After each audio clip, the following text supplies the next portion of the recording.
Meus estimados irmãos e irmãs, muito boa noite. Que a paz do Mestre Jesus, nosso Senhor e Guia, possa estar e permanecer no coração de cada um de nós. É muito bom e agradecer a companhia de cada um de vocês, muito bom a companhia de vocês, agradecer por nos acompanhar conosco, esse estudo tão importante para nossas vidas, essa obra magistral, A Vida no Mundo Espiritual, que se psicografada pelo nosso Chico, através do benfeitor André Luiz.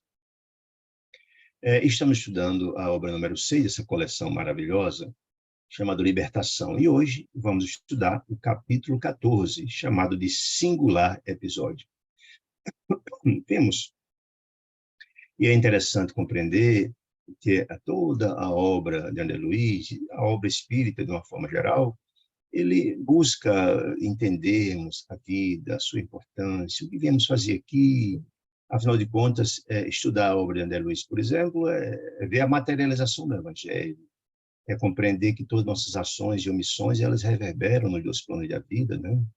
Elas repercutem e estimulando a cada um de nós a pensarmos como é que estamos levando, como é que estamos trabalhando nossas reencarnações. Será que estamos fazendo aquilo que viemos estabelecer? Então, é um convite, é um chamado, porque, afinal de contas, Deus deseja que seus filhos sejam felizes. Portanto, essa obra é um despertar para cada um de nós.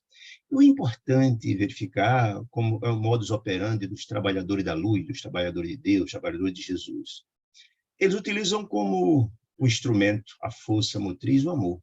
A gente verifica isso, é tão interessante tentar analisar, porque uma obra como essa, por exemplo, que ela é travada, ele traz os bastidores do mundo das trevas, e a gente vê que mesmo lá o amor é um móvel, às vezes nem sempre utilizada de forma suave, maravilhosa, às vezes de uma forma até inadequada, mas todos nós temos a centelha de Deus em nossos corações, afinal de contas, é Jesus que somos filhos do mesmo Pai, promanamos do mesmo tronco ancestral, somos filhos de Deus, portanto, ainda de forma rudimentar, mas o amor ainda é o móvel de nossas ações. É interessante isso, né? Por exemplo, quando a gente vê desde o começo do livro, a gente vê o grande, extraordinário trabalho e o amor de mãe fortíssimo de Matilde, tentando resgatar seu filho Gregório, que é um líder das trevas, é um sacerdote, um juiz bastante poderoso no mundo das trevas, que há mais de 300 anos está lá, e sua mãe, no seu amor incondicional e inquebrantável, busca resgatá-lo, e está prestes a resgatar pela força do amor. Quando a gente vai avançar um pouco mais, vê que o trabalho das entidades da luz não se circunscreve às criaturas encarnadas, não. Essa obra trata de encarnados e desencarnados. E aí verificamos, por exemplo, um processo de obsessão cruel, brutal, realizada pelo próprio Gregório, na figura de Margarida, que está encarnada, jovem, casada, e ele também utilizando o amor, que não sabe trabalhar muito bem, porque fora parceira dela alguns séculos atrás, deseja a morte dela, porque exige a presença dela no mundo espiritual. Ou seja, também o móvel é o amor, só que não trabalhado. Mas ele deseja porque, de alguma sorte, deseja subjugá-la para levá-la a que ela desencarne e vá para o mundo espiritual junto a ele. Que coisa interessante. É o móvel, é o amor, mal trabalhado, mas é o amor ainda o processo todo. E esse processo de obsessão cruel, de subjugação, tem mais de 60 obsessores. De uma forma cruel, essa pobre jovem está quase para desencarnar, quase louca, num processo muito sério. E o trabalho da equipe comandado por Gúbio também é resgatar a Margarida. E olha que interessante, né? E o móvel é o amor. Mas o amor não é só aí. A própria Margarida fora filha de Gúbio em encarnações passadas. Então, o amor está posto aí de uma forma muito interessante. E aí, todo esse trabalho feito, e a gente vê que no mundo espiritual superior não há improviso, um planejamento meticuloso, extraordinário, tudo está posto. E a gente vê que muitas ações não estão, em princípio, delineadas por nós, mas há uma equipe gigante trabalhando para que esse trabalho venha a ser bem sucedido. E como fazer para vulnerar essa barreira e tentar salvar a Margarida, que está num processo grave, com mais de 60 obsessores, comandado por um espírito bastante trevoso e duro, que é o Saldanha, não é? Que comanda essa teia de 60 obsessores, dentre os quais alguns ovoides, algumas dúzias de ovoides. E aí, de novo, o amor fala alto, porque Gúbio, mas Eloy e André Luiz se juntam à equipe dos 60 obsessores como se fossem obsessores. Nós vimos isso nos capítulos anteriores. E o grande papel dele é utilizar de novo o amor como forma de tentar angariar as simpatias daqueles que, na verdade, buscam matar a sua própria filha. Olha que coisa interessante. E aí, exatamente, ele trabalha isso ao saber que Saldanha, o chefe do grupo, tem um coração cheio de ódio porque a sua família foi dizimada em função do trabalho, em função do processo de uma sentença injusta. Seu filho, de nome Jorge, preso, enlouqueceu no hospício de um crime que não cometeu. A sua própria esposa, de nome Irene, se suicida em função da situação do marido, né? E tem uma filhinha chamada Lia, que fica órfã, muito jovem. Em seguida, a própria mãe do Jorge, a esposa de Saldanha, também desencarna, a menina ficando só no mundo. E então, sabedor disso, Gúlio, quando Saldanha diz que vai visitar o filho no hospício, Gúlio o acompanha. E lá, vendo aquela situação dramática do filho, louco, com o espírito da esposa, Irene, e da mãe, Iracema, junto deles, num processo obsessivo, vampirizando-os inconscientemente, mas sim. Então, Gúlio se transforma ali e mostra a grandeza de seu espírito e consegue resgatar aquele grupo. Ou seja, o filho de Jorge, que estava louco, ele consegue livrá-lo do processo obsessivo das duas, que se vampirizavam. A suicida, a esposa Irene, e mais a esposa do próprio Saldanha, foram resgatadas, foram internadas no hospital, no mundo espiritual. Com isso, conseguiu, e era tudo que Saldanha queria, que há muito tempo tentava, de todos os meios, conseguir um meio de ajudar a esposa, a nora e o filho. E então, Gúlio passa a ser esse grande benfeitor que socorre a todos. Ato contínuo, no capítulo anterior, a gente viu que a situação de Lia, a netinha, que se encontrava na casa do próprio juiz que deu a sentença, né? Que causou esse problema todo, grave, né? E essa menina era tratada como empregadinha da casa, e tinha mais um filho, o irmão de Margarida, e o filho do pai, portanto, de Margarida, que tentava aliciar sexualmente a menina, né? Chamada Alencar. E, de novo, Gúlio, num processo de desdobramento, chama o juiz, que deu a sentença injusta, a própria Lia, a menina que está sendo obsidiada, né? Para ceder de interesses sexuais, e leva o próprio Jorge. E aí acontece uma audiência muito interessante, uma reunião, todos desdobrados, em que são levados todos, o próprio juiz, a rever a sentença dele, a soltar o próprio Jorge, tudo isso está descrito no capítulo anterior. E a resgatar ali, a gente viu o passado, na encarnação deles passado, que a ligação entre o próprio Jorge, que fora escravo e irmão, na encarnação passada, mas tudo está interligado. Então, com a intervenção de Gúlio, ele consegue equacionar com que o filho de Saldanha seja solto, que a própria menina Lia fosse resgatada como uma filha do próprio juiz, né? Veja, então, toda aquela questão intrincada da questão de Saldanha foi resolvida. Então, estava posto, desde o começo, desde o planejamento, todo o resgate da família de Saldanha. Olha que interessante. Então, a gente vê que o trabalho de Deus é extraordinário, que o homem assiste o homem pelo homem. Todo esse trabalho estava posto. E no começo do livro a gente achava que era somente resgatar Gregório. Não, mas está tudo posto. E todo esse trabalho da equipe estava delineado, planejado. Não há dúvida disso, né? Hoje, no capítulo de hoje, a gente vai ver uma nova parte desse processo, porque Saldanha, absolutamente embevecido com um trabalho extraordinário de Gúlio, que, de repente, resgatou toda a sua família que estava em situação de desgraça, pelo amor, Gúlio renova-se. Vê o trabalho dos emissários da luz, no caso de Gúlio, e, de repente, internece-se.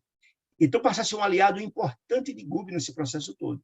Aqui no capítulo de hoje, que a gente vai estudar, no capítulo 14, vamos ver também uma nova etapa de resgate também, dessa feita da criatura de Leôncio, um outro obsessor importante. Então, tudo está delineado, o trabalho de Deus é fantástico, e tudo tem a ver com o amor.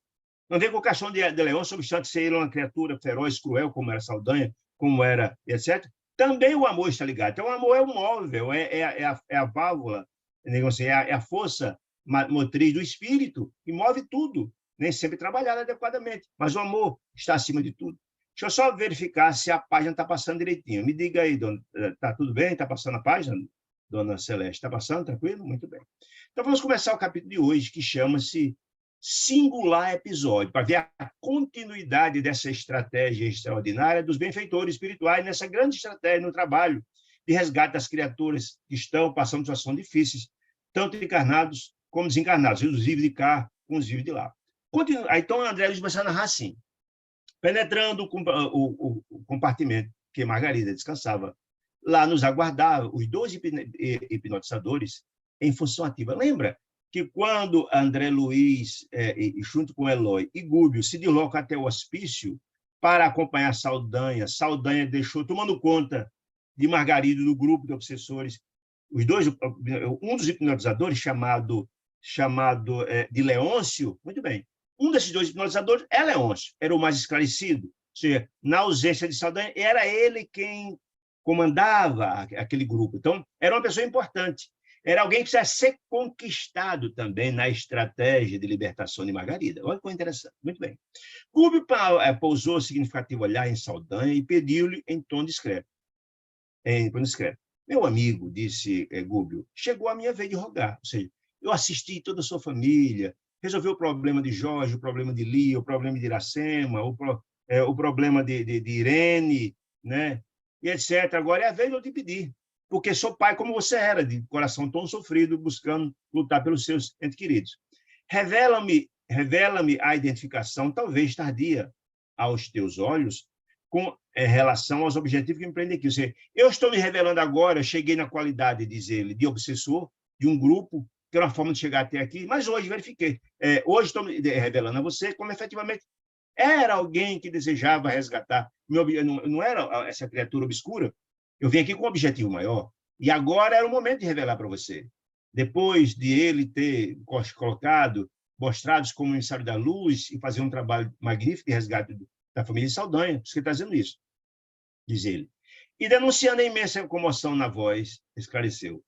Gúbio, Saldanha, esta senhora, no caso Margarida, doente, é filha de meu coração desde outras eras. Olha, ele se revela. Olha, eu vim aqui, o objetivo não era atender o grupo para fazê-la sofrer, não, eu vim resgatá-la, mas agora era o momento, depois de você me conhecer e saber quem eu sou, de dizer isso. Sinto por ela, Saldanha, o enternecimento que cuidaste até agora de seu Jorge. Que Jorge, o filho dele estava louco lá no hospício e que foi resgatado e foi tratado, etc., pelo próprio Gúbio, né? Defendendo a Jorge com as forças que ele dispõe, dizendo, eu estou aqui na qualidade de pai também, buscando e lutando para resgatar minha filha desse processo dramático que ela se encontra, né? Eu sei, disse Gúbio, eu sei que a luta te impôs a Saldanha, tentando justificar o porquê Saldanha chegou a estado de brutalidade. Eu sei que a luta te impôs acerbos espinhos no coração, mas também guardo o sentimento de paz. O que é que ele está querendo dizer? Eu entendo, Saldanha, por que você chegou a um grau de revolta tão grande, que você chegou a um estágio tão duro de estado de vingança, em função de toda a sua família ser desgraçada, ser colocada na sarjeta, em função daquela sentença justa do juiz, que é o pai de Margarida, ele está mostrando compreensão. Quer dizer, ele mede as palavras de forma a sensibilizar cada vez mais o coração de Saldanha, estava profundamente tocado pelo amor, mostrando como, na verdade, como Gúbio atendeu a família dele numa situação tão dramática, como filhos, com tremendo amor. Então, ele estava profundamente tocado. Muito bem. Disse ele, não te merecerei, porventura, simpatia e ajuda? Ou seja, será que você não entende a qualidade de pai também, que eu estou aqui na missão que era sua, de resgatar a sua família? Estou do mesmo jeito. Não mereço a sua ajuda, depois que pude ser útil a resgatar a sua família? Somos irmãos, disse ele, no devotamento aos filhos, ou seja, a dor que você passava em relação à sua família, vendo sofrer, é a minha, vendo a minha filha numa situação como essa.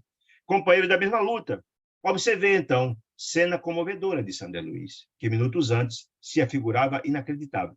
Que minutos antes ele está falando? Ou seja, antes da verdade, da assistência de Gúbio, a revelação de Gúbio lá no hospício, salvando toda a família, antes era impossível, porque antes o Saldanha era aquela criatura cruel, dura, impermeável, mas ali, diante daquela circunstância toda, tocou profundamente ele, né? Aí, o perseguidor da enferma, no caso de Margarida, contemplou Gúbio com o olhar de um filho arrependido, ou seja, verificou que, na verdade, o mal não vale a pena. Ele viu que a única força capaz de transformar o mundo é o amor.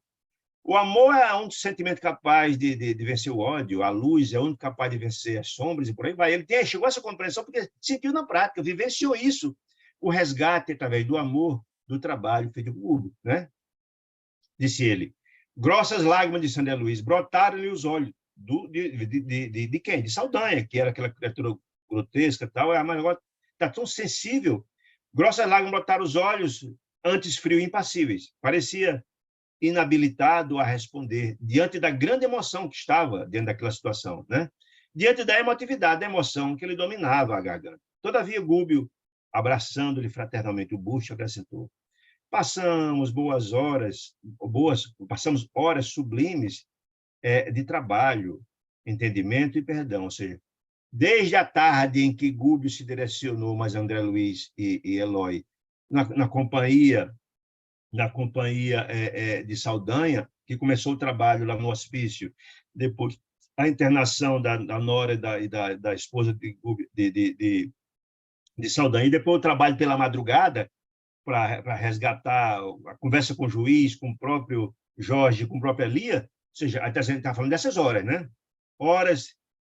Passamos horas sublimes de trabalho, entendimento e perdão e esclarecimento, certamente, né? Que conseguiu colocar o coração de Saldanha, amolecê-lo, compreender a força e a importância do amor, a importância dos trabalhadores da luz, né? Não desejarás se desculpar ao que não desejarás, isso é um convite que ele está fazendo agora, não desejarás, Saldanha, desculpar os que te feriram. E quem que está falando disso? Porque, na verdade, o ódio que ele tinha era do pai de Margarida, não dela. Mas depois de tudo isso, depois de todo esse trabalho, não está na hora, você não está no momento de você desculpar aqueles que lhe feriram, no caso, o pai de Margarida, libertando, enfim, quem me é tão querida ao Espírito, ou seja, Margarida, que é minha filha, será que você não pode contribuir e colaborar para que isso aconteça? Disse ele. Chega sempre um instante, disse Gúbio a Saldanha, no mundo chega um momento em que nos entediamos dos próprios erros. Chegará um ponto de inflexão onde compreendemos que o mal não nos leva a lugar nenhum no seu sofrimento. O grande processo de transformação e de mudança está em admitir nossos erros. Na hora que a gente compreende que aqueles atos são equivocados e luta para modificar, esse é o grande ponto de inflexão, de transformação, de cura. Então, como ele, na verdade, foi tocado pelo amor, essa fala de Gúbio, chegou o momento da transformação, era muito adequado, né? Muito bem. Nossa alma, disse Gúbio, se banha na fonte lustral do pranto renovador e esquecemos todo o mal a fim de valorizar todo o bem. Quando ele fala a nossa alma se banha na fonte lustral, é de ilustrar, de renovar, de transformar. O pranto tem essa capacidade. Quando o pranto, o choro, ele não é de revolta, mas de emoção, ele tem essa capacidade de transformar. Lembra-se de André Luiz, quando estava lá no umbral resgatado por Clarencio, quando ele, na verdade, cansou de sofrer, rogou aos céus em pranto, banhou-se de pranto, pedindo a Deus socorro? É exatamente isso. O pranto de revolta é que só endurece o coração, mas o pranto, quando é de transformação, de renovação, é exatamente o que você está dizendo. No outro tempo, e aí vem a humildade extraordinária, e aí quando eu digo, como é importante, tudo é pensado de forma categoricamente e minuciosamente nas falas utilizadas pelos emissários da luz. Entendendo que o trabalho, que Saldanha fora tocado no coração, ele estava propenso à transformação, as palavras de Gúbio são muito importantes, que está tocando exatamente naqueles quando convida à renovação, à transformação. Diz então Gúbio a respeito dele próprio. Em outros tempos, persegui também e humilhei por minha vez. Não sei o que quer dizer com isso. Meu Deus, todos nós erramos. Como diz Jesus, não julgues para não ser julgado. Hoje, se eu não faço, mas amanhã fiz no passado. Eu já fui alguém como você está, ou pior. Ele quer dizer isso. Todos nós erramos, todos nós fomos criados para ser felizes, mas cometemos nossos erros. Ele quer dizer isso. Não acreditava desse Gúbio naquela época em boas obras. Não acreditava, era grosseiro e tal. Que não necessitava das minhas mãos. Supunha-me dominador e invencível, mostrando a própria fragilidade, mostrando a humildade do próprio Gúbio. Quando não passava de infeliz e insensato, mostrando claramente que ele já fora alguém numa situação inferior ao próprio Saldanha, né? Considerava inimigo desse Gúbio, conseguia quantos não me compreendessem os caprichos perigosos e não houvessem perigosos e me não louvassem insânios. Mesmo eu cometendo os atos graves, quem não concordasse era meu inimigo. Mostrava o estado de brutalidade que se encontrava. Dizia, ora, Saldanha, eu passei por tudo isso, quer dizer isso, né? Experimentava diabólico prazer, disse Gúbio, quando o adversário esmolasse piedade ao meu orgulho e gostava de praticar a generosidade humilhante naquele que determina sem concorrentes.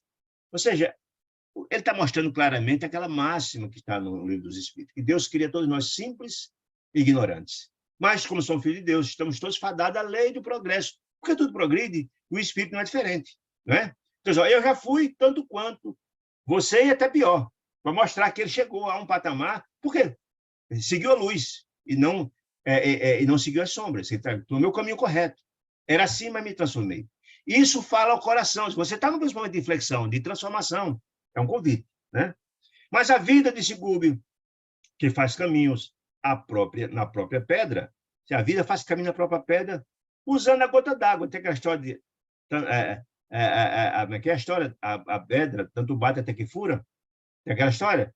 E é isso mesmo, a água vai trabalhando na pedra. Gradativamente, com a gota d'água, ela vai sucando a pedra. Então, olha, a vida que faz caminho na própria pedra, usando a gota d'água, retalhou-me a vida, o coração, com o estilete dos minutos, transformando-me devagar em um déspota, em alguém autoritário, brutal, em alguém ignorante, em alguém arrogante. E essa criatura dessa morreu dentro de mim, disse ele. O título de irmão Saldanha é, hoje, o único de que efetivamente me orgulho. Você mostra profunda transformação dele próprio, Gúbio. Ora, se eu era assim também, era um déspota, era um ignorante, etc., mas eu fui sendo talhado a golpe de estiletes, como a pedra ou é pela água no decurso do tempo, você também pode ser. Essa é o que ele quer dizer. É um convite. Muito bem. E assim vai, continua dizendo. Diz-me, Saldanha, amigo, olha o meu nome, Saldanha amigo, que conquistou profundamente a confiança dele. Se o ódio está igualmente morto em teu espírito, por que está morto? Porque ele transformou-se. Depois daquele momento, ele verificou que o amor venceu o ódio naquele momento no coração do próprio Saldanha. Ele diz, se o ódio está igualmente morto em teu coração, fala-me se devo contar com o abençoado concurso de tuas mãos. Ou seja, depois de toda essa fala, a alma, tocando a alma de Saldanha, deixou Saldanha absolutamente tocado e já estava.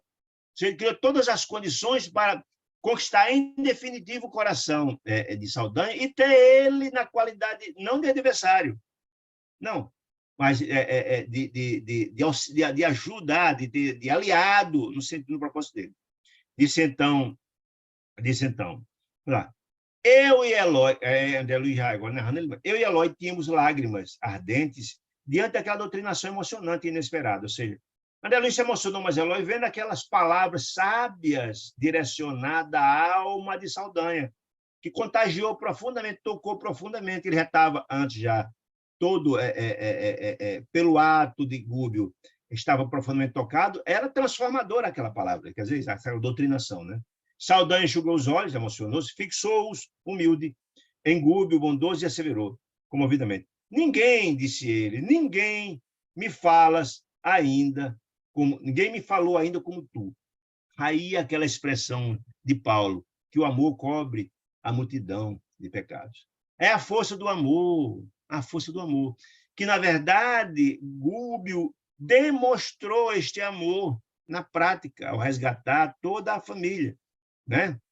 E aquela velha máxima de que o amor cobre a multidão de pecados, isso é importante, e também aquela questão de que a prática, a vivência desse amor. Tem uma frase muito interessante do apóstolo Tiago, que ele fala o seguinte, que a fé sem obras, a fé sem obras ela não funciona. A fé sem obras ela é morta. É uma fé que não se materializa. E tem a expressão de Madre Teresa de Calcutá, Dona Celeste Roxana, de dizer que as mãos que trabalham são mais importantes, são mais santas que os lábios que oram. É a vivência, a prática do amor. Ele tem um condão de transformar, de renovar, né? Então, por isso, olha, ninguém me falou ainda como tu, e vivenciou esse amor, a força do amor.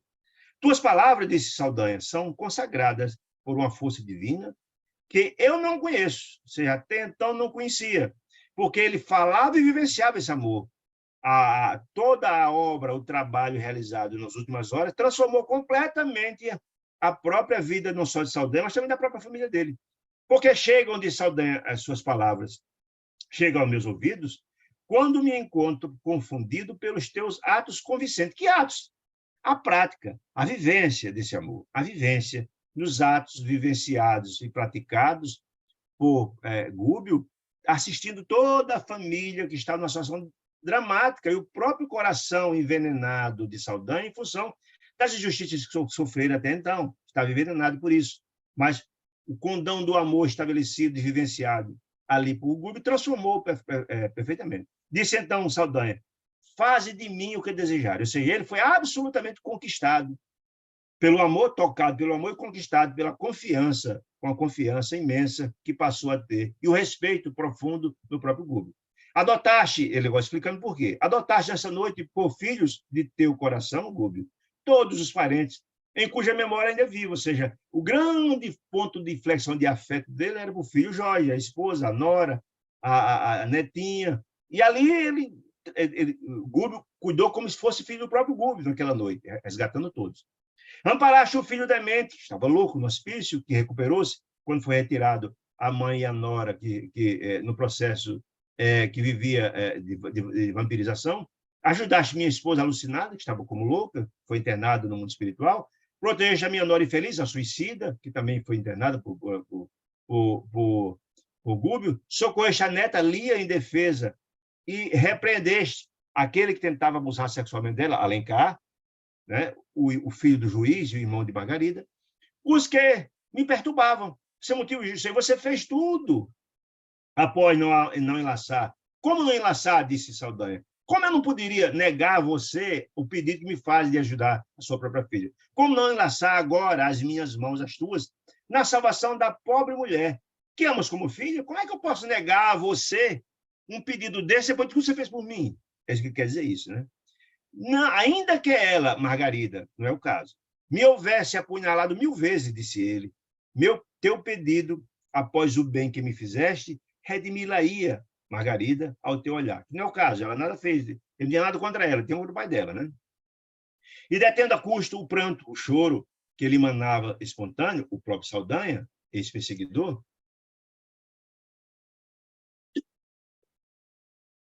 com a expressão respeitosa, de respeito a Gúbio, disse: poderoso espírito e bom amigo. Veja como ele passou a alugar por ele um profundo respeito, mesmo, e gratidão.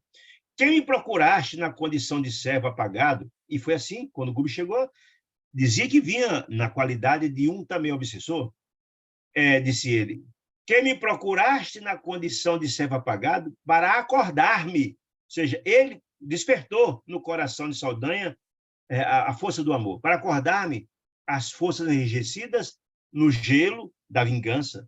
Estou pronto a servir. Estou absolutamente à sua disposição, não importa as consequências. Sou teu de agora em diante, disse de forma objetiva Saldanha. E então André Luiz o corrigiu, Gúbio corrigiu, não, meu amigo, meu não, somos de Jesus para sempre. Ou seja, nós somos agora tarefeiros, medianeiros, somos agora operadores do trabalho do Cristo.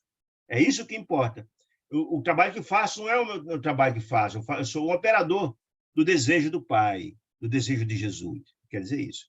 Corrigiu o Gúbio. E abraçando André Luiz, abraçando a Saldanha efusivamente, depois de ter colocado absolutamente à disposição para ajudar no resgate de Margarida, conduziu a um aposento próximo, naturalmente, para organizar um plano de ação eficiente e rápido, com esse propósito de resgate da moça, da filha de Gúbio. Margarida estava sendo ainda, passando por um processo ainda de obsessão hipnotizadora, né? Somente aí me lembrei de André Luiz, que nos achavam na presença de ambos os hipnotizadores em função ativa, junto ao casal em repouso. Ou seja, eles continuavam lá. Lembra que os dois hipnotizadores continuam a colocar as suas energias deletérias, seus fluidos escuros, no busto e no tórax da pobre da Margarida? Era 24 horas esse trabalho, né? Ela estava dormindo ao lado do esposo, de Gabriel, mas eles continuavam lá. Ele quem? Gaspar, que era um obsessor, que era um dos hipnotizadores, e também Leôncio. Leôncio é aquele que ficou substituindo Saldanha quando ele foi até o hospital. Muito bem. Um deles se revelava inquieto e demonstrava-se francamente compreensivo. Ou seja, estava entendendo o que estava acontecendo. Um deles, né? Dos dois hipnotizadores. Notava-se que algo de extraordinário se passara, mas talvez compelido pelos votos de disciplina em relação a Saldanha, que era o chefe, não disse nada. Não se animava a dirigir-se a palavra. O outro dos dois magnetizadores, hipnotizadores, todavia não recusava qualquer emoção. Era uma espécie de um autômato, né? Era alguém que estava praticando um trabalho, mas sabia o que estava fazendo. Era aquelas criaturas que são utilizadas pelas entidades das sombras para o trabalho que é feito sem nem saber qual o objetivo. Continuava alheio ao drama que vivíamos, o outro. Figurava-se como autômato em serviço, aquele que faz o trabalho automaticamente, sem ter uma compreensão do que está fazendo, impressionando-me, particularmente, pela impassividade no olhar. Não sabia nem o que estava acontecendo. Estava ali fixo. E esse é o grande processo dos obsessores, né? Eles ficam fixos na tarefa deles. Tem uma situação tão dramática como o caso desse senhor que chama-se Gaspar. Alguns minutos transcorridos pesados, quando Gúbio e Saldanha retornaram à cena, que foram conversar qual era a estratégia adequada para lidar com o caso Margarida até então. Então, Saldanha mostrava-se profundamente mudado, disse André Luiz. Via-se-lhe no porte a renovação do rumo interior. Ou seja, ele voltou completamente transformado daquela conversa e também de todo o trabalho que já tem acontecido. Certo? Mas eu achei interessante isso. Certo, Saldanha estabelecera um novo programa de luta em companhia do nosso dirigente. Olha que coisa interessante. Ele foi tocado pela luz. Ele sentiu o poder do amor de Deus na transformação da família dele. Certamente tocado, vocês estão lembrados, no capítulo anterior, ele perguntou, mas como é que é feito o trabalho? Se interessou pelo trabalho da luz, entendendo que a importância dele. E ali, de chefe dos obsessores que estavam matando a Margarida, ele já tinha traçado um programa ao lado, resgatado, ao lado de Gúbio, daí para frente, como benfeitor. Saiu de obsessor, do verdugo, para... Então, isso aqui, ó. A luta, certo estabelecer um novo programa de luta em companhia do nosso dirigente, de Gúbio, porque chamou o hipnotizador mais vivo, aquele que estava compreendendo tudo, da conversação particular. Próximo de André Luiz disse, a palavra disse assim, Leôncio, que era exatamente aquele, Leôncio era aquele que era substituto de Saldanha. Então, na hierarquia daqueles que comandavam os 60 obsessores, era ele o segundo. Então, ele era importante naquela cadeia, já ser sensibilizado. Se a ideia era resgatar a menina, Saldanha já estava tranquilo, é o chefe. E, assim, o subchefe precisaria ser trabalhado também para evitar que ali houvesse uma resistência muito grande. De Saldanha. De Saldanha. Nosso projeto mudou. E conto com a sua colaboração. Aí, Leôncio, escuta, mas o que aconteceu? O que houve? Então, Saldanha disse, olha, um grande acontecimento aconteceu. E prosseguiu. Temos aqui, Leôncio, um mago da luz divina, reportando-se a Gúbio, um mago da luz divina. E falou rapidamente do que aconteceu naquela noite, o resgate da família, tarará, de toda a família, contou a história toda, né? Do sucesso, comentou toda a situação. Depois contou toda a situação do resgate da família dele, feito por Gúbio. Podemos contar contigo? Perguntou, então, Saldanha a Leôncio. Leôncio disse, perfeitamente, disse. Sou amigo dos amigos. Se você agora é amigo dele, eu sou amigo dele também, disse ele. Não obstante os riscos da empresa. Eles sabiam que, efetivamente, aquela atitude, tanto de Saldanha como dele, haveria uma reprimenda profunda da equipe de Gregório. Ele sabia disso, que eu estava nesse serviço de Gregório. De repente, mudar a empreitada sem combinar com ele, aquilo é da repressão violenta. Ele sabia disso. Não obstante, saber o risco dessa atitude, disse ele. E designando olhar o outro magnetizador, o outro que estava lá fazendo um trabalho como feito um autômato, que operava a Margarida, disse então Leôncio, é indispensável, porém, todo cuidado com Gaspar, o outro autômato, que não se acha em condições de aderir. Por que não acha condições de aderir? Porque não entende, não vai entender o que fosse é dito, não vai entender. Ele não tem condições de aderir porque está lá na condição de autômato, está fazendo trabalho automaticamente. Significa isso, né? Então, Saldanha, tranquiliza-se, diz Saldanha, mais atencioso. Providenciarei tudo, não se preocupe, que de Gaspar eu cuido. Pode ficar tranquilo que eu vou dar um jeito de encontrar uma fórmula de evitar que ele tome alguma atitude que venha dificultar o nosso trabalho de resgate. Mostrou Leôncio, estranho brilho nos olhos, dirigindo-se então a Saldanha, falou de forma súplice. Olha aí, interessante. Entra aqui mais um trabalho que precisa ser feito de resgate. Escuta, conhece meu problema, Saldanha. Você sabe que tem um problema gravíssimo, né? Já que este fosse socorrido pelo Simago da Luz, que você tanto fala, não poderia receber a contribuição dele por minha vez? Tenho na terra uma esposa seduzida e um filho à morte, uma situação dramática. Imprimindo acento, inovidável acento na voz, de Saldanha. Não desconhecemos, você não desconhece que eu sou um criminoso, mas sou pai ainda. Ou seja, interessante isso. Você sabe o nosso passado, o seu, eu conheço, o meu também. Sou um criminoso, sempre cometi graves erros no passado. Mas eu sou pai ainda. Por que pai ainda? Porque o filho dele está prestes a morrer. Está correndo um risco sério, risco de vida, de morte, melhor dizendo, né? Por isso que ele fala pai ainda. Se eu pudesse livrar o filhinho, que está muito doente para morrer, da revolta e da sepultura, enquanto é tempo, considerar-me-ia sumamente feliz, realizado. Sabe que um condenado não deseja igual sorte para os filhos do coração, ou seja, eu não desejo para ele o mal que eu fiz. Não quero que ele seja feliz. Aí, volta de novo aquela história que eu falei do amor. Mesmo os maus, todos têm no coração a centelha divina. Ele é uma criatura cruel? Mas ama seu filho. Como Saldanha, cruel, ama, sem dúvida nenhuma, a esposa, o filho, a nora, a netinha. Como o próprio Gregório também ama Margarida a seu modo, ainda grosseiramente. Muito bem. Sabes que um condenado, sim, eu coloquei isso aqui, ante o choroso apelo feito por Leôncio, Gaspar não hesitou. Bom, procura o benfeitor Gúbio, o mago, né? E expõe o caso com franqueza. Leôncio não se fez de rogado. Procurou o Gúbio, conversou, disse, olha, amigo, acabo de saber que fizeste um trabalho extraordinário pela sua força, de que se expõe à luz. O benefício das criaturas desviadas do bem.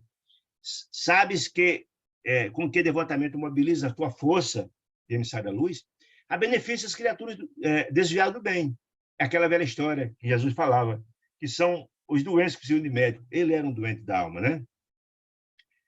Como nós. Aí, de novo, a humildade dele. Ele está ali perfeitamente dizendo que ele é um criminoso, que ele é um desviado do bem, né? Como nós. Como nós quem? Ele, Saldanha, aquele grupo está lá. Que nos sentimos desprezíveis diante de todos. Eles sabem que são criaturas desprezíveis pelo mal que fazem. Ter essa consciência de alguma sorte, é importante, que demonstra o processo de mudança está em você admitir os seus erros e não vai levar a lugar nenhum. Ele já tem essa consciência. Por isso ele está propenso já à transformação. É por isso que ele também vem implorar-lhe auxílio imediato. Ele implorar, ele mostra a humildade dele, né? Em quem podemos ser úteis? Perguntou, então, Cortês, Gúbio. E aí, de novo, eu volto àquela história antes. Tudo, absolutamente tudo, todas essas hipóteses, desde o começo, estava traçada pela equipe, não tenho nenhuma dúvida.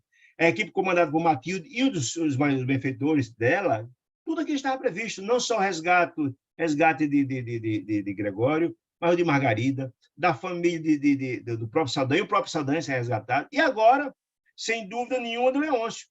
Porque quando, na verdade, ele chega para falar do caso para Gúbio se mostra absolutamente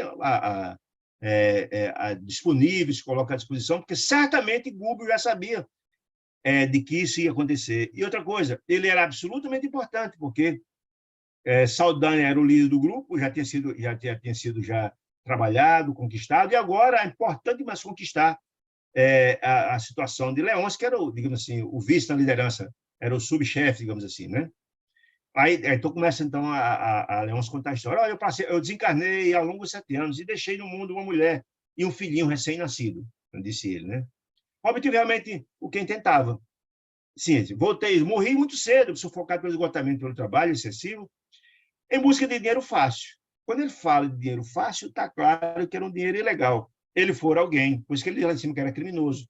Ele utilizou-se de meio escusos para ganhar o dinheiro que ganhou. Dinheiro fácil. Que trabalhou muito, morreu cedo, esgotado para ganhar o dinheiro da forma que ele narra aqui como foi. Obtive realmente o que buscava, disse ele.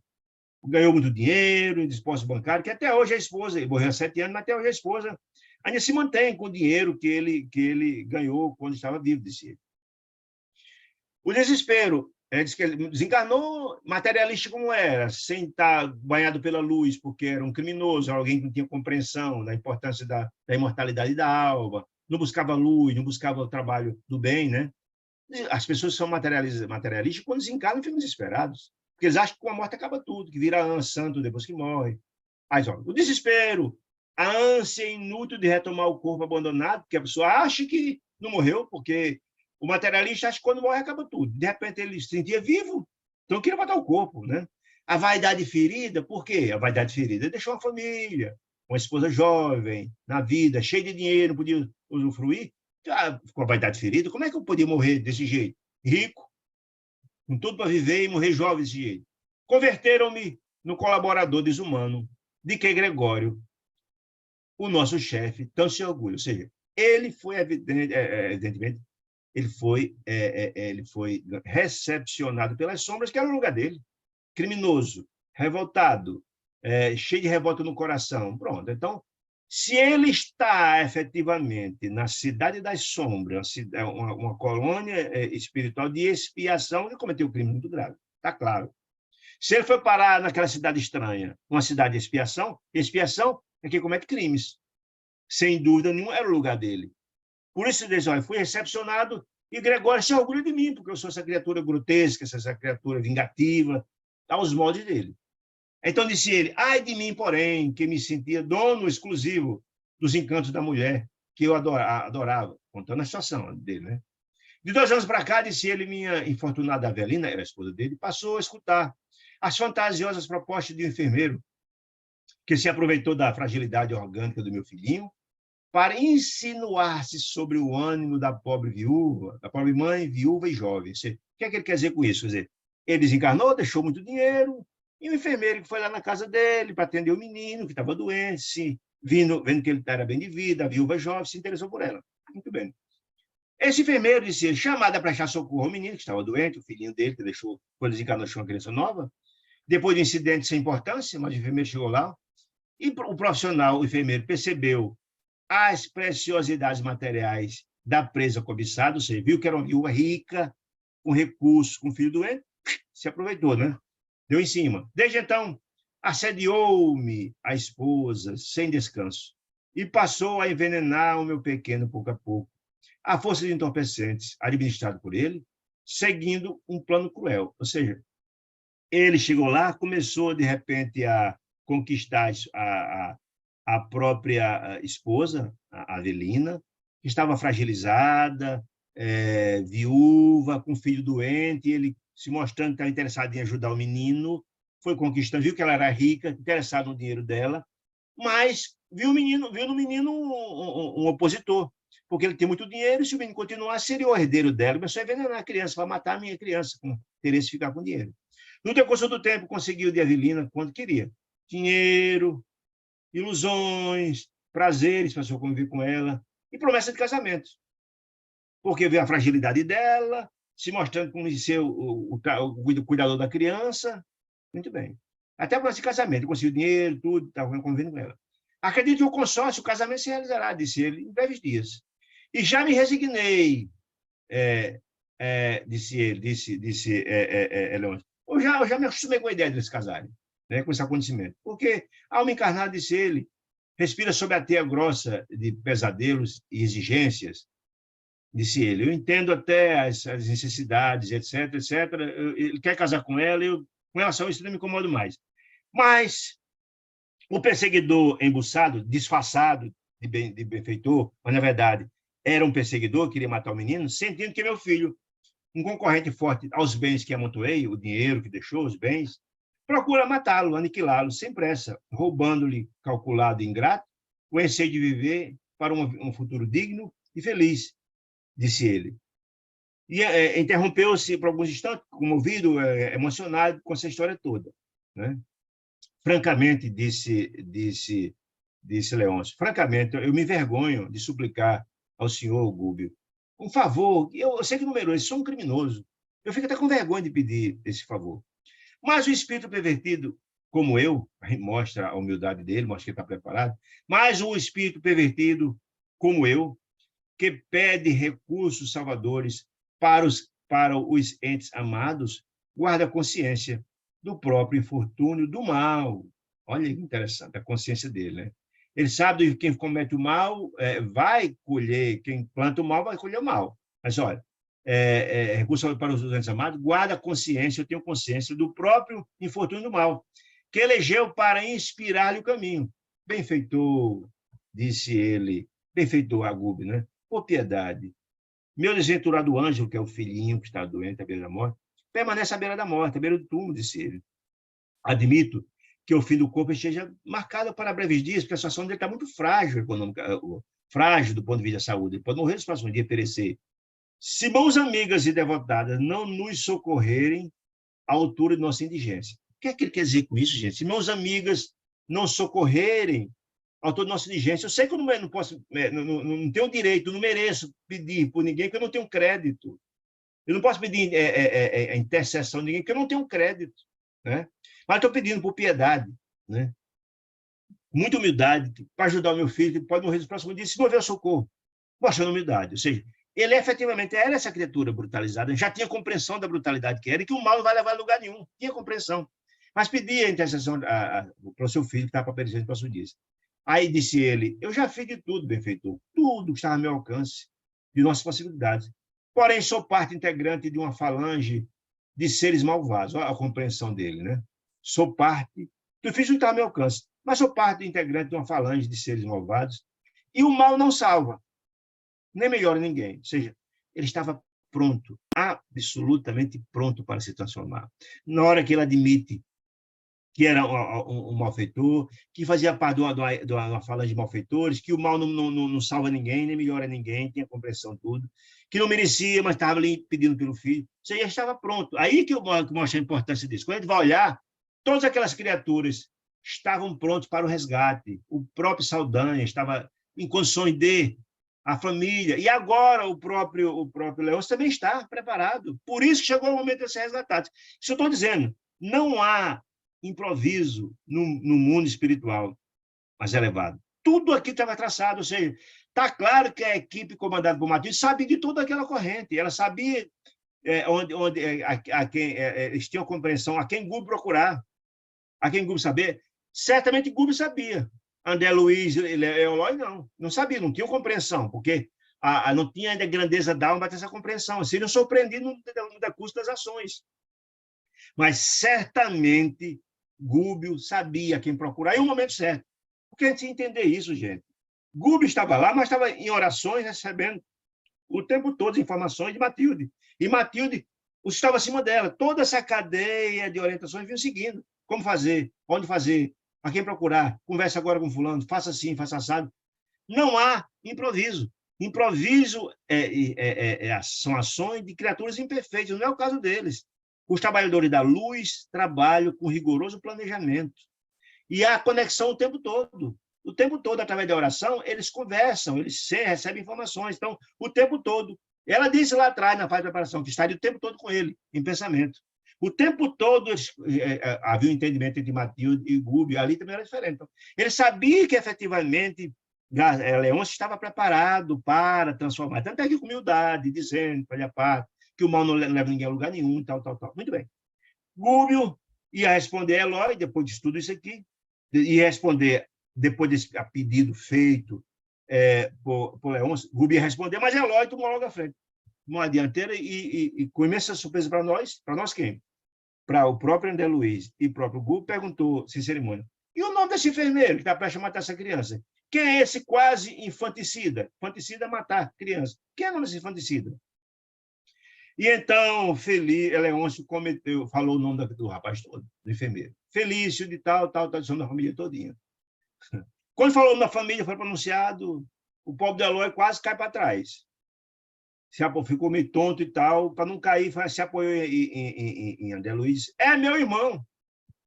É meu irmão, olha aí. O enfermeiro, o Felício, era irmão de Eloy. Quem é Eloy? O amigo, o companheiro de André Luiz, que está lá com o grupo trabalhando. E aí é interessante também, então vai haver um novo dado interessante, de novo dessa teia importante para entender, com um processo de planejamento interessante. Ou seja, também está incluso o resgate de Felício, esse enfermeiro que estava prestes a cometer um crime grave. Sim, que era irmão de Eloy, Eloy nem sabia que ia encontrá-lo, não sabia, mas a equipe sabia que era o momento. Certamente os amigos espirituais dele estavam trabalhando para evitar que ele cometesse um fato dessa gravidade. Olha que interessante, né? Então, o Ângelo, que era o menino que estava para morrer, por causa do envenenamento feito por Fogo Feliz, ia ser resgatado. E a própria Evelina. Tudo estava estabelecido. E nem Eloy tinha compreensão alguma disso. O Gubi sabia, com certeza, que a equipe tinha estabelecido isso tudo. Olha que coisa interessante. Bom, forte emotividade, todos se emocionaram com aquela situação, empadeceu-se o rosto, empalideceu-lhe o rosto. De quem? Forte emotividade, empalideceu o rosto de quem? O rosto de Eloy, que ficou impressionado saber que o irmão encarnado era aquele enfermeiro que estava abusando da viúva e que estava para matar o menino para ficar com dinheiro. Olha que situação, foi impressionante. O rosto de expectativa inquietante acabou sobre nós. André Luiz ficou desesperado, preocupado com o próprio Eloy, uma situação difícil. Mas Gúbio, com a sabedoria que lhe é peculiar, é a grandeza da alma, quem fez Gúbio? Mas Gúbio, com serenidade, André Luiz ficou pavorosa, né? Não tinha a grandeza e a experiência de Gúbio. Mas Gúbio, com a serenidade sublime que ele instalava a fonte, abraçou Eloy. Você acolheu Eloy do choque de saber que o irmão estava em relação com uma guerra e inquiriu calma. Onde está o infeliz, Eloy, que não seja o nosso irmão necessitado? Olha que coisa bonita. Ou seja, todo infeliz é alguém necessitado e é nosso irmão. E como irmão, merece acolhido, merece assistido. Né? Não somos todos parte da família universal? Somos todos filhos de Deus? Do mesmo tronco ancestral? Aí eu me lembrei, se vocês estão lembrados, lá no livro Obreiro da Vida Eterna, em que André Luiz participava de um trabalho a umbral intermediário, se deve estar lembrado. Né? E quando encontrou o avô dele, Cláudio, estão lembrados dessa história? Que ele não tinha a menor compreensão, ele não sabia de absolutamente nada, a equipe toda sabia. A irmã Zenobe, que comandava, sabia da história todinha. Por que ele estava indo ali? As pessoas, eu sabia que a sua vinda para cá não era por acaso, eu sabia, mas André Luiz não sabia. Ele próprio fazia parte daquilo, não sabia que encontrar ele, resgatou seu próprio avô, que estava naquele ambiente. É interessante. Da mesma coisa acontecendo aqui agora, de novo com Eloy, mesma coisa. O irmão de Eloy tem uma situação dramática, e Eloy nem sabia que estava na missão dele socorrer o próprio irmão. Olha que coisa interessante. Que coisa bonita. Então, o amor cobre a multidão do pecado. Deus assiste os homens pelos homens. Nenhum filho de Deus fica sem assistência. Então, todo esse trabalho, quando se imaginou lá no começo, que imaginava que o trabalho de resgate era só de Gregório, teve que a teia era muito mais larga. Todos nós somos assistidos. Deus, né, jamais deixa assistir qualquer seus filhos. E um trabalho de resgate de uma pessoa envolveu aqui. Ninguém sabe nem a quantidade de criaturas já envolvidas nisso. Muito mais para frente ele vai ficar surpreso com a quantidade de criaturas resgatadas. Porque todos, desde os mais brutais, que amam também como Gregório, um líder das sombras, também são resgatados, são filhos de Deus. E chega um momento que ele próprio é resgatado. Vocês estão lembrados, mas lá atrás, nesse próprio livro, quando o Gúbio explica que aquelas criaturas dragões que comandam o mundo das sombras eram espíritos, como nós, um dia passamos por essa história. Essas criaturas são de estado de brutalidade, nós passamos por essa situação semelhante. Ninguém nasce puro, todos nós estamos num processo. E aquelas criaturas chamadas de demônios, hoje um dia serão anjos. Serão. E para demonstrar isso, acho interessante, para demonstrar o que o Gúbio fala, nós estamos resgatando Gregório, Gregório vai ser resgatado, quem é Gregório? Um grande líder das sombras será resgatado também, porque ele é filho de Deus. Mas tudo tem o seu tempo. Então, essas criaturas todas estão sendo resgatadas, está no seu tempo, mas está tudo na programação. Aí mostra o amor de Deus. Ninguém é deixado para trás, mas tudo no seu tempo. Quando a pessoa está em condições preparadas para o resgate vem. Isso é que é importante a gente compreender. Seguindo, muito bem. A frase inteligente sossegou. Quem sossegou? Sossegou Eloy. Abraçado, isso aqui. E todos, no tempo devido, era se resgatar. Desejoso, talvez, de desfazer as nuvens que se adensavam naquele reduto doméstico e de transformar em abençoado santuário, nosso instrutor, Gúbio, convidou-nos a visitar o menino enfermo, sem perda de tempo. Ou seja, aquela surpresa com a história contada por Gaspar criou uma preocupação imensa. Ficamos todos angustiados, primeiro com a história de Gaspar.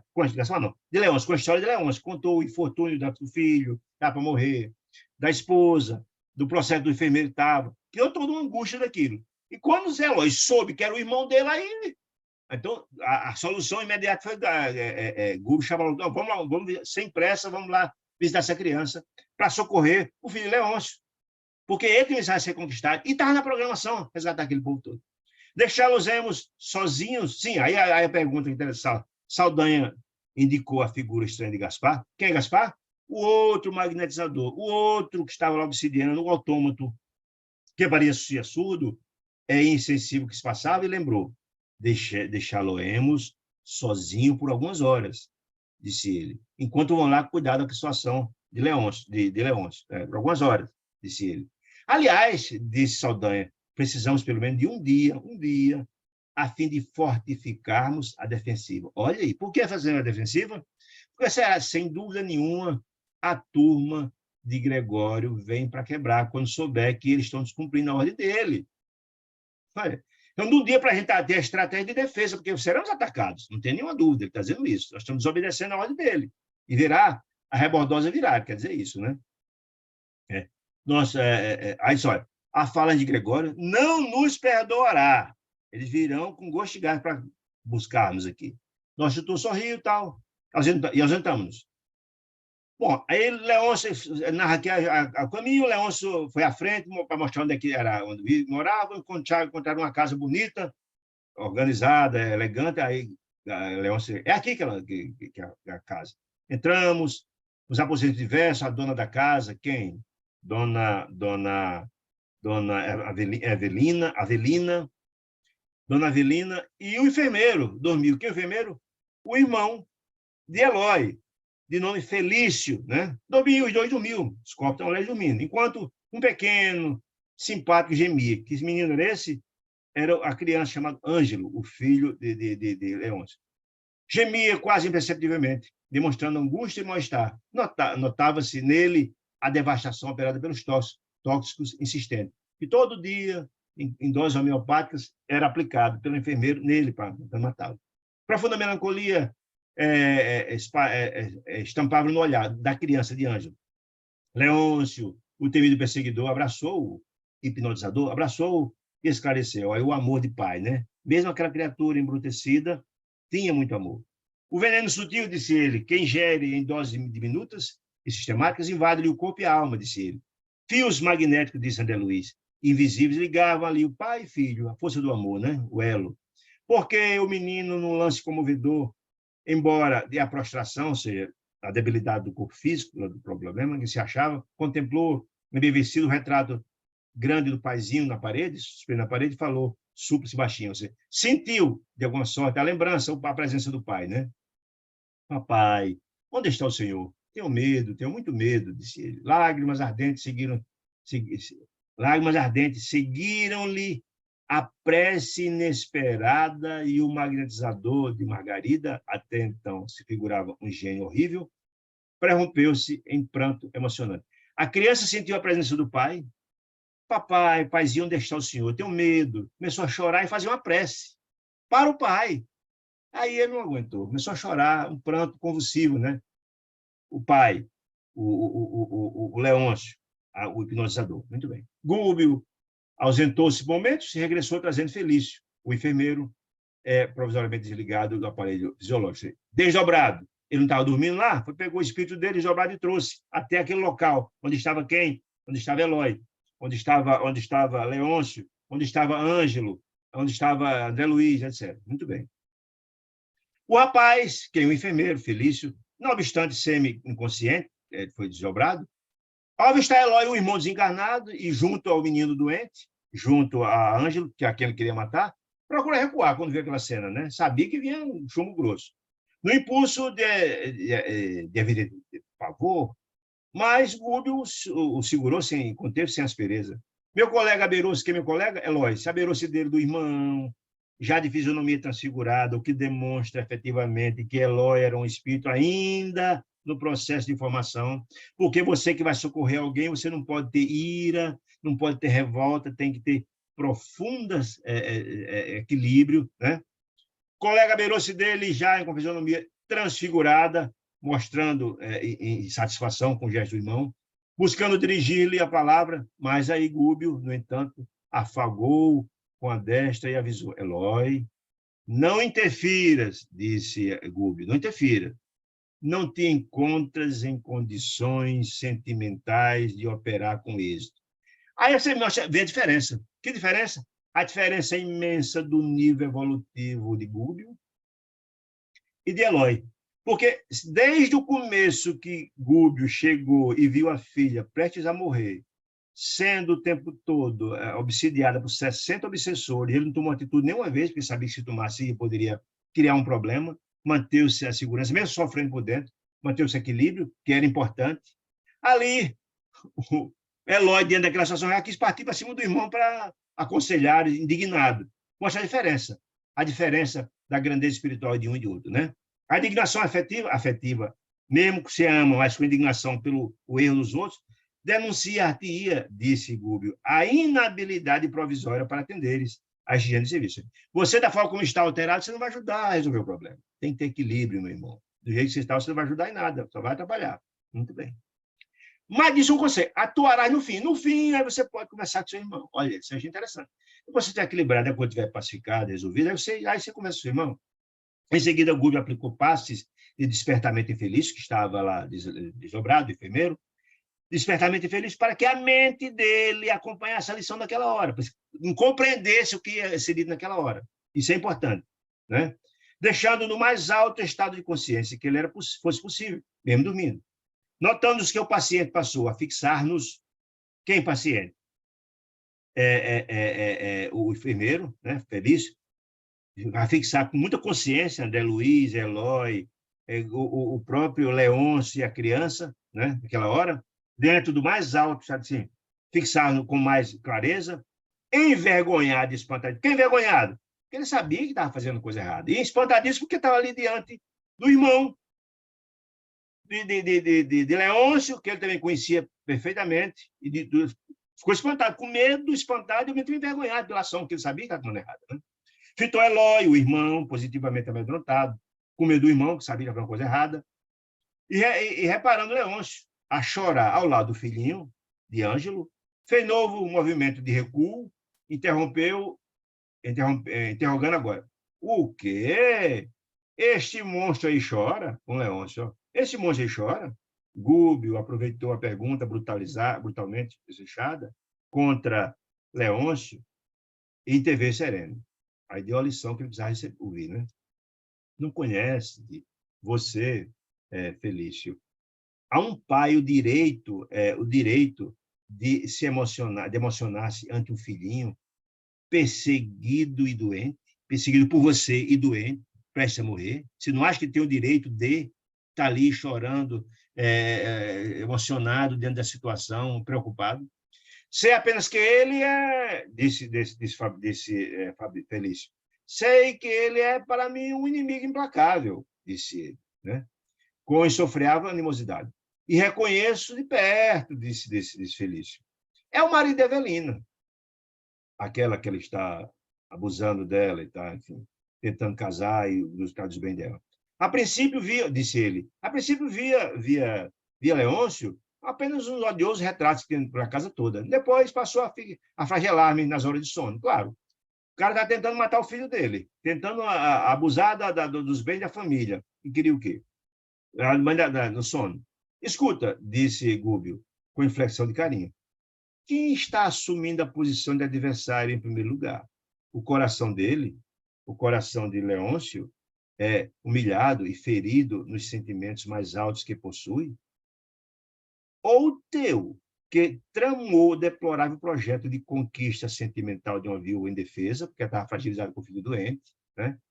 Ou dele, de Leôncio, que padece dos zelos inquietantes de pai, que está cuidando, zelando pelo filho, pela família, ou o teu, que comparece lá com escuro propósito de assassinar-lhe o filho. Quem é aqui o verdugo dessa história?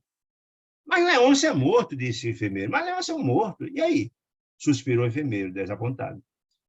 E não hás de sê-lo, disse Gúbio. Um dia? Você não vai morrer também? Um dia, não? Tornou Gúbio dizendo. Quando houveres restituído o corpo de carne ao inventário do pó, na hora da prestação de contas, você também vai ser, meu irmão, vai ser morto. só do corpo físico. E vai prestar conta de seus atos. Ele está aqui zelando pela família, pelo filho que está sendo assassinado violativamente, pela família, pela esposa e tal. E porque Felício não pudesse prosseguir, conturbado pelas forças desintegrantes da culpa, ele sabia que estava culpado pelo ato errado que estava fazendo, grave, criminoso. Então, disse Gúbio, Felício, por que insiste no condenável enredo em que preparas tão calculado crime de matar a criança? Não te compadeces, porventura, de uma criança enferma, sem pai visível? Visível que é quando você é pai, a gente morre quando você é pai. Não está encarnado, mas continua sendo pai, não deixa de ser pai por isso, não. Quer dizer, visível significa isso.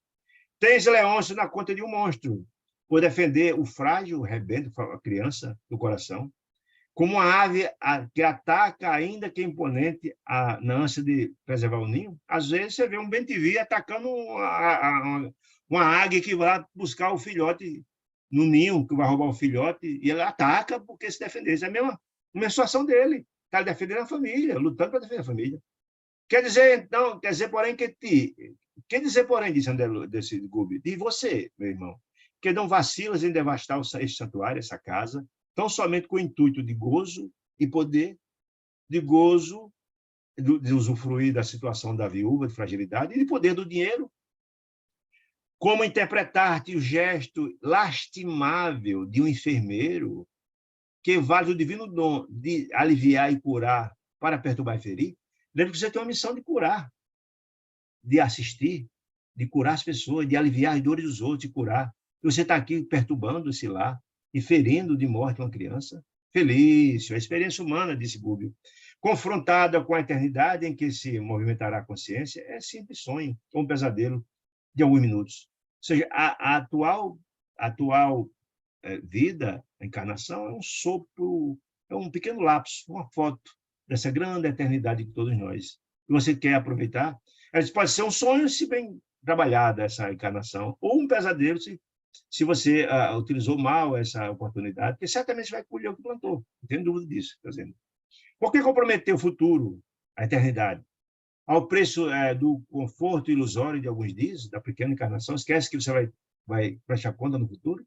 Os que plantam espinhos, Felício, colhe espinhos na própria alma e comparece perante o Senhor de mãos convertidas em garras abomináveis. Eu achei tão interessante isso, que André Luiz sempre faz essas remissões. Lá atrás ele fala que vê aqueles espíritos lá na região da cidade estranha, alguns com garras, parece uma garra, que utilizou mal as mãos. Isso deforma que o perispírito é uma estrutura plástica, que se amolda ao mal que está no seu coração. Se utilizou as mãos para fazer o mal, as suas mãos se deformam, como a fisionomia se deformam. É interessante isso. Os que espalham pedras em derredor dos pés alheios serão surpreendidos mais tarde pelo endurecimento e paralisia do próprio coração, disse ele. Isso Gúbio doutrinando, mostrando as consequências daquele ato ao enfermeiro. Guarda, porventura, suficiente noção da responsabilidade que assumes? Perguntou Gúbio. Possuis ainda no coração evidentes restos de bondade que todo mundo tem, tu és um filho de Deus, né? Igual a daqueles que se acolhem no âmbito de sua família, abençoada e grande, em cuja seio a solidariedade é cultivada desde os primórdios da luta. Então, de novo, só para notar com clareza que Gúbio sabia tudo, sabe do tamanho da família de Elói, conhece a nobreza da família de Elói, e está dizendo isso aqui, você tem uma família, alguma coisa de bom está aí, porque você foi cultivado na sua família, na família de Elói, você tem. Porque todos são filhos de Deus, e como filho de Deus, todos nós, não há um mal, não há alguém tão ruim que não tenha a centelha de Deus no seu coração, disse ele. Vejo que o entusiasmo juvenil não se extinguiu de tudo em sua mente. Ou seja, está lá ainda plantado aquele lampejo de luz no seu coração. Por que cedes à sugestão do crime, de tentar matar essa criança? Não se comove com a prostração desse menino, a quem procuras impor a morte vagarosa? Ou seja, que criaturas é você, meu amigo? Você sabe que é a consequência de um ato como esse. Você sabe disso. Você tem valores, você faz parte de uma família onde era cultivado o amor. E onde é que está esse amor? Jogou tudo fora? Onde é que está isso? Né? Repara, disse Gúbio, o drama de Leôncio, o pai está aqui chorando lá do filho. Não se resume ao conflito de um morto, como diz você, como supõe, em teu perturbado raciocínio.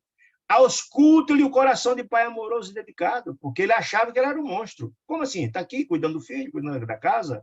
Ausculta-lhe o coração do pai amoroso e dedicado, está aqui tentando, lutando para salvar o filho. Encontrará dentro dele, do coração do pai, a afeição doce e pura, porque o amor é esse sentimento grandioso, né? A maneira do brilhante oculto no cascalho rijo e contundente. O que quer dizer? Olha, evidentemente, Leôncio cometeu graves erros, nós sabemos disso. Mas lá naquele cascalho, naquele monte de pedra bruta da Abaté, conseguiu tirar um brilhante. Está oculto dentro daquele monte de pedra, mas tem um brilhante. O amor, é a centelha do amor de Deus. Está lá. Essa afeição que tem doce e pura pelo filho.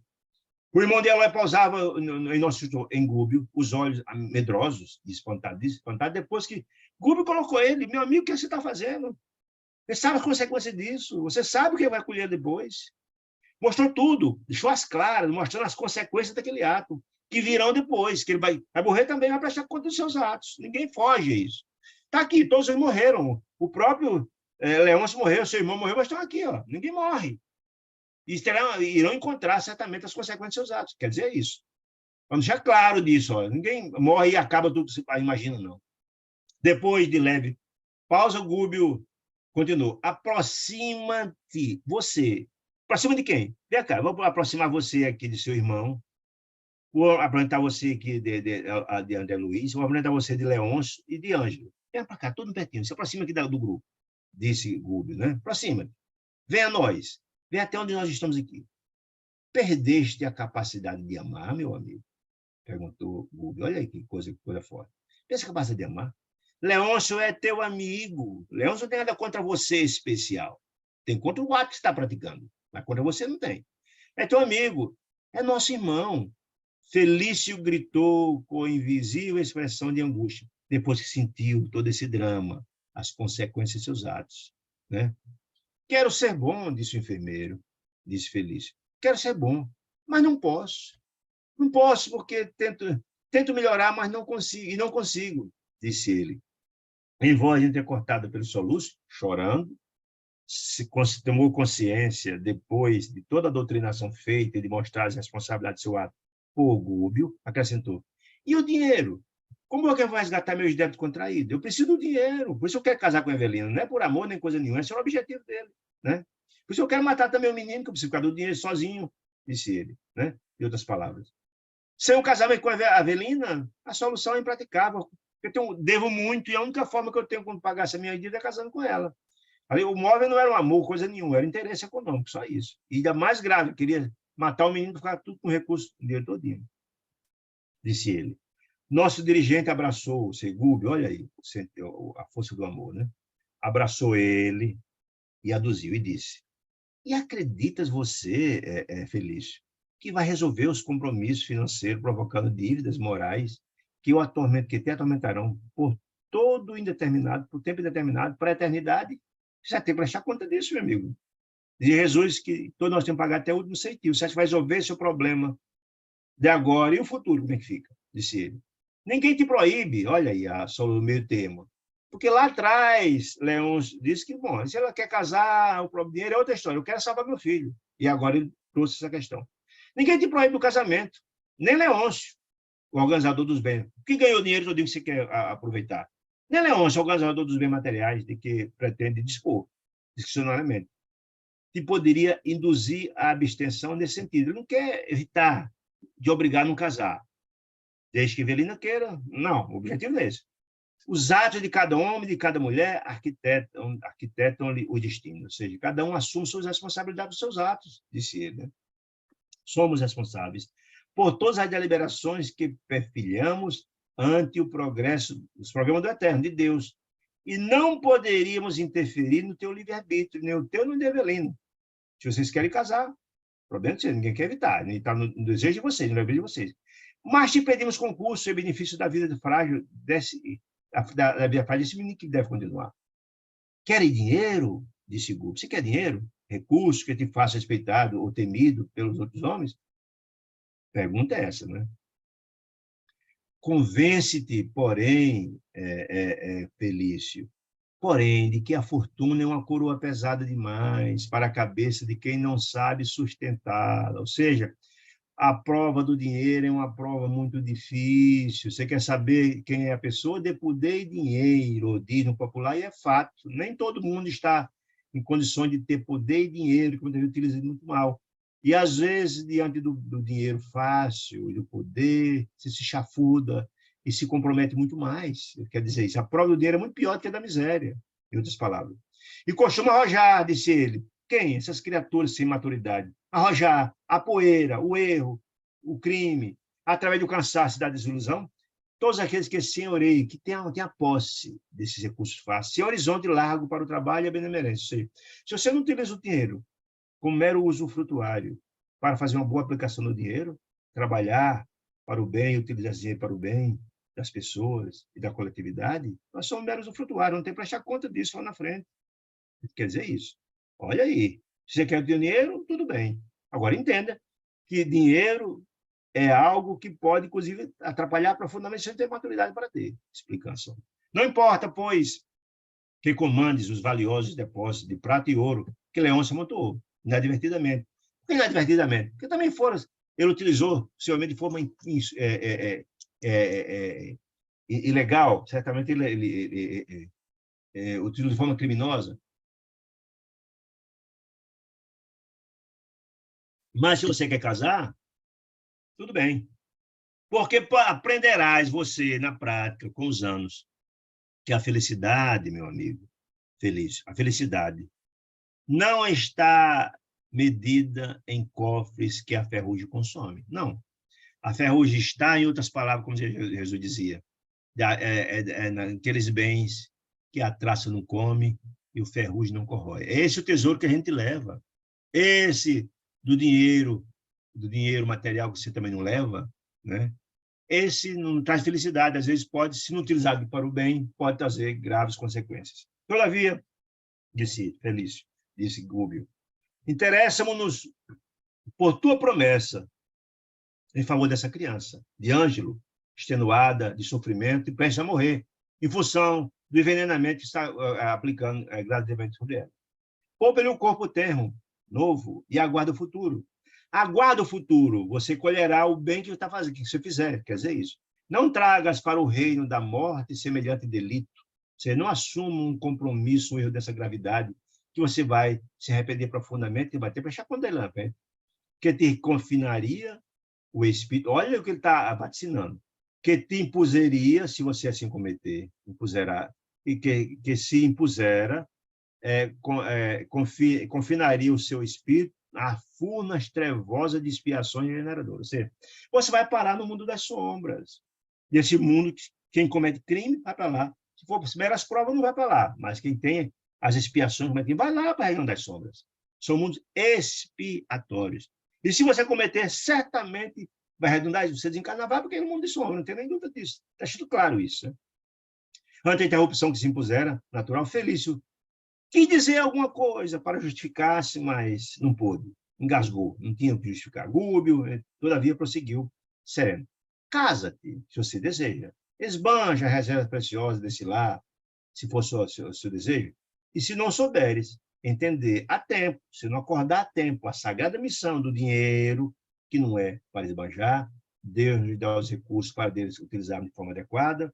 Pode dizer, nós somos mero usufrutuários, pode dar e pode tirar, outras palavras que quer dizer, sobe aos píncaros da vida social transitória, vá nas rodas sociais, receber os títulos, adorna-te com os títulos convencionais que o mundo inferior, que hoje, expiações de prova, onde as sombras preponderam, se habituou a premiar.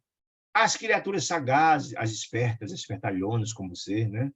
Que sobem a ladeira da dominação inútil ou ruinosa, sem ferir-lhe publicamente os preconceitos, porque é o tempo, meu amigo, o tempo te esperará, sempre, com lições de mestre. Sem embargo, ajuda o pequenino a restabelecer-se. Então, se você quer casar, case. Se quer fazer uso do recurso de forma adequada, para ganhar poder, destaque, receber honrarias, vá, mas saiba de se você utilizar de forma adequada, você vai responder por isso. Agora, salve o menino. Salve o menino. E se você matar essa criança, você vai para a região de treva, não tenho nem dúvida disso. Está deixando claro isso. Endereçando o expressivo olhar para Leôncio, acentuou. Não é isso, Leôncio, que você quer? Não quer só salvar o menino, que pode acordar. Não é isso, Leôncio? Quando desejamos? Leôncio, sim, confirmou ele. O pobre pai em lágrimas, dizendo, o dinheiro não importa, disse Leôncio. E agora reconheço que a Avelina é tão livre quanto eu mesmo. Ou seja, eu morri, tenho mais direito a nada em termos de bem material, ninguém leva os bens que leva, ninguém leva os bens que amontoou, material, só leva o bem. Né? Os bens materiais ficam lá. Então, o objetivo a ser alcançado era salvar o menino, deixa claro. Esse é o objetivo da missão, é salvar o menino. Se ele não quer casar, problema dela, é livre como eu sou, disse ele. Mas o meu filhinho continuará na terra. Mas se meu filhinho continuar na terra, disse Leôncio, tenho esperança em minha própria regeneração. A regeneração dele, da transformação desse espírito endurecido, que é Leôncio, seria uma motivação, uma inspiração à criança quando ela viver. Ele continuaria a viver em função do filho, lutar pela felicidade do filho. Então, assim, olha, eu tenho esperança em minha própria regeneração, minha transformação, disse ele. Terei nele, no menino e Ângelo, um companheiro e um amigo ligado à minha memória, ao meu coração, em cuja capacidade de servir poderei encontrar bendito campo de serviço espiritual. Sim, me tornaria um benfeitor no campo do bem, porque eu desejo o bem e sei que meu filho precisa de mim e sei que o mal não ajuda ninguém, ele disse lá atrás. Só o bem tem a capacidade. Se eu quero ajudar meu bem, filho a ser feliz, eu não posso condenar no mal.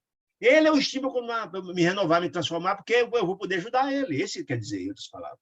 Eu estava preparado para transformar-se. Né? Leôncio, sim, tá, quando aqui, tá. Este menino, por enquanto, é o único meio de ser o único, disse ele, de que disponho para retomar a crença no bem, de que havia afastado. Ele é a minha inspiração, é o meu motivo, é a razão, é o móvel que me será dado. Se ele morrer, aí a minha possibilidade de regeneração estará comprometida. Então, ele é uma inspiração. Reconhecendo-lhe o doloroso esforço para falar e rogar naquela hora, Gúbio. Falar e rogar quem? A Gaspar, a Leôncio, melhor dizendo. A Gaspar, Gúbio abraçou, no caso, a Leôncio, o filho da criança, o pai da criança, abraçou, ergueu que estava lá em prantos no colo do filho e disse, Leôncio, Jesus crê na cooperação dos homens. É tanto que crê que você também pode se renovar. Crê que feliz também pode se mudar. Coração dos homens. Tanto assim que nos tolera as imperfeições renitentes, até, que era o caso dele, até que aceitemos o imperativo de nossa conversão. Pessoal, Supremo Bem, como está acontecendo com você? Não permite que no mundo perfeito não temos livre-arbítrio até que aconteça isso. Por que havíamos então de descrer nisso? Perguntou o Google. De descrer? Não. De que feliz se modificará? Sim. Confio na renovação de feliz. Você está colocou feliz numa situação bem interessante. Felício, você está um alerta. Ou você se renova, se comporta, se transforma, ou você sabe as consequências disso. Então, detalhe, vamos continuar vigilando você. Vamos continuar vigiando aqui. Ó. Se você não está aqui no seu pé. Confia? De hoje em diante, disse ele, o teu filhinho não será mais vigiado. Desculpa.